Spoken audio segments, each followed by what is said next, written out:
Hello and everyone my friends and family. তোমরা এখানে দেখে বুঝতে পারছো এটা কী গাছ।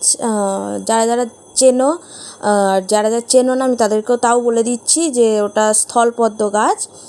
তো আমি এটা এক সপ্তাহ হয়েছে আমি এনেছি। আর এখানে দেখো আমি সাজিয়ে নিয়েছি।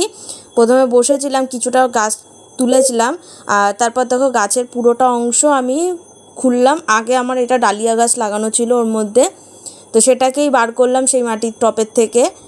আর এখানে দেখো দেখতে পাচ্ছ আমি এই যে গোড়ায় যে শিকড়গুলো হয়েছে আমি ওগুলোকে দেখো ভাঙছি। ছোট ছোট ছোট ছোট গোল গোল শিকড়গুলো হয়েছে, ওর তলায় শিকড় রয়েছে নিচে। তা তোমরা কেউ যদি জেনে থাকো আমাকে একটু প্লিজ কমেন্ট করো যে এগুলো লাগালে কি আবার নতুন করে চারা হবে এর থেকে? তাহলে আমি রেখে দেবো, আমি রেখে দিয়েছি, তাহলে আমি লাগিয়ে ফেলবো গাছ চারাগুলো ওগুলো। তো প্লিজ কেউ জানলে আমাকে একটু কমেন্ট করে বলো। আর দেখো আমি পুরো মাটিটাকে ঢেলে নিলাম, কারণ এর মধ্যে এবার আমি মেশাবো গোবর সার। আমি শুকনো গোবর সার, ওটা আমার কেনা, আমি কিনে নিয়ে এসেছিলাম, তা সেইটাই দেখো মেশাবো। আর এর সাথে আমি আরও একটা গাছ এনেছিলাম, বোগেনভেলিয়া। কে কে নাম শুনেছো আমাকে জানিও কমেন্ট করে। তো সেই গাছটাও তোমাদের আমি লাস্টে দেখাবো। সেই গাছটা তোমাদের দাদাভাই লাগিয়ে দিয়েছে, রিপোর্টিং করা হয়ে গেছে। আর এই গাছটা আমি রিপোর্টিং করছি কারণ সময় পাইনি তাই।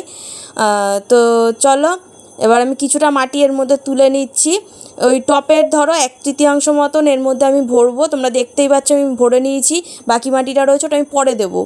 আর রিপোর্টিং করা তো তোমাদের আগে দেখিয়েইছি। তো দেখো আমার লাগানো হয়ে গেছে, আর এখন শুধু শরৎকালের অপেক্ষা।